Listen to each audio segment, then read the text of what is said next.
Hello and welcome to Thinker Maker, a Savvy Self production.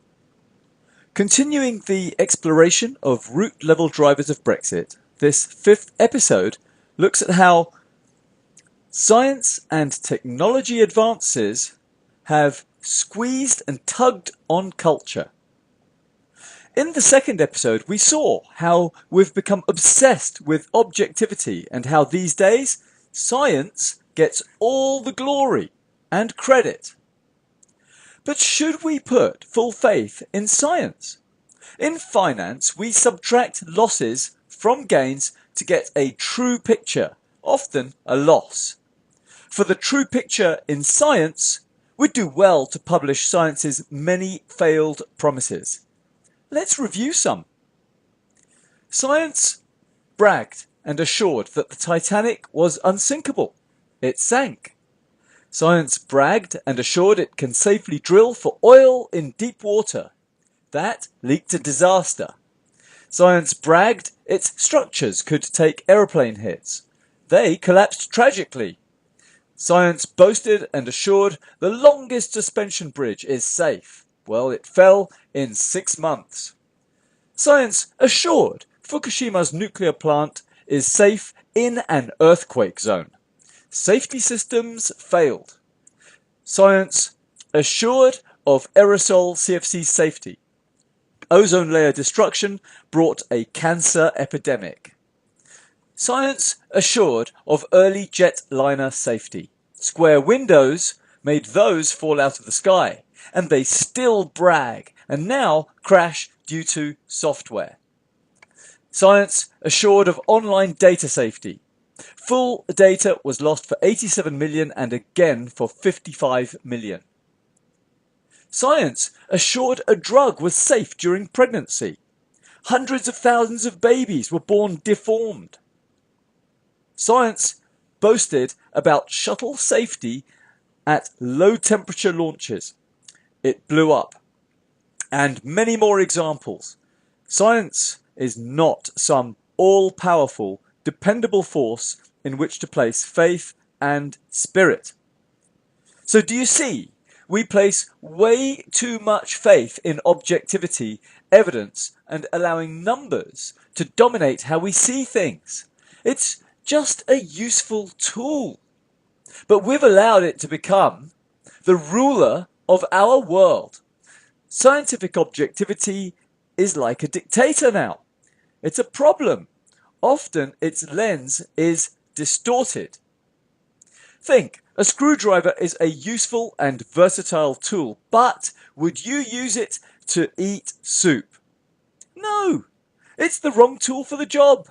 Like that, objective metrics is only one tool, and it's not always the right tool for the job. From now on, let's strongly question which claims by science are blind boasts.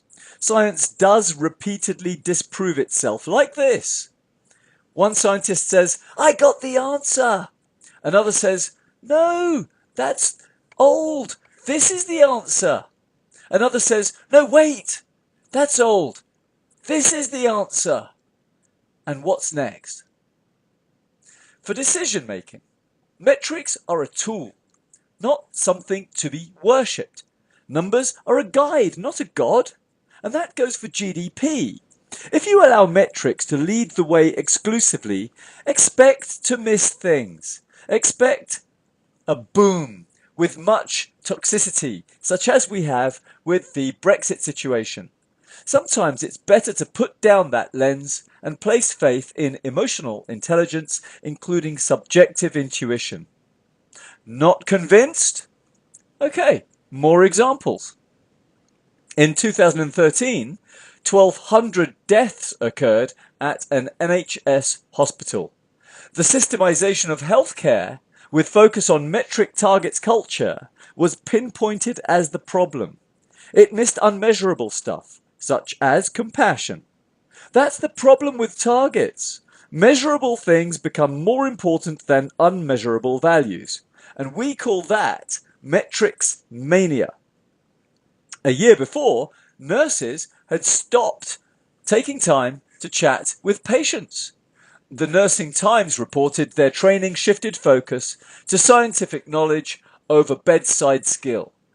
Unmeasurable compassion got deprioritized. In 1999, human cloning got a green light without adequate public consensus.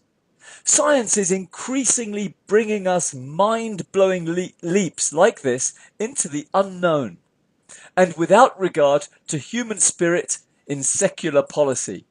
These leaps challenge basic values, integrity of heritage, and social cohesion. Not good for democracy. You better believe it. And here we see surrogate pregnancy with 5 adults involved in making one baby. That was in 2009. Don't underestimate how profoundly such science challenges values and concepts of identity, a fundamental spiritual question. Who am I?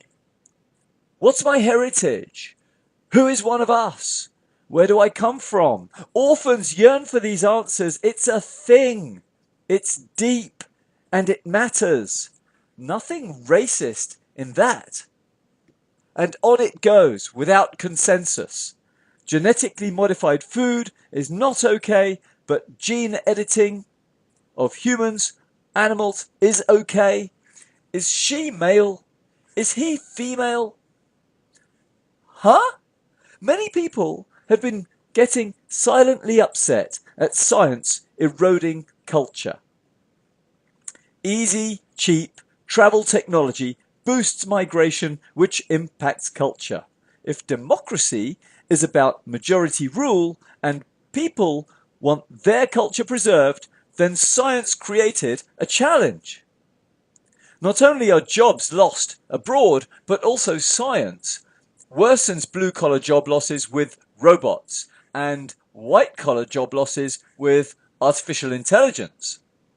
Many are concerned about all of this. The 2016 referendum gave people a chance to pull the emergency brake.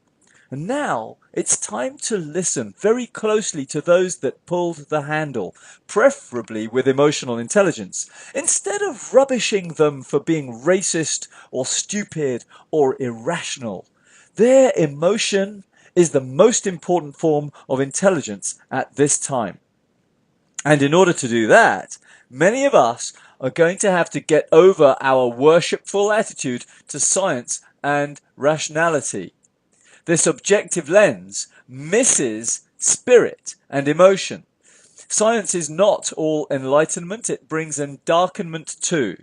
There is nothing enlightened about subordinating emotional intelligence and spiritual intelligence beneath rational intelligence. That creates imbalance.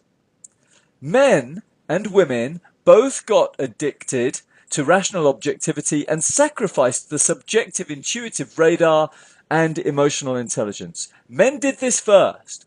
Feminism drove women to copy. Indeed, feminism has misguidedly turned out to be an enthusiastic adopter and loud promoter of objectivity and secularism. And these dots joining up for you?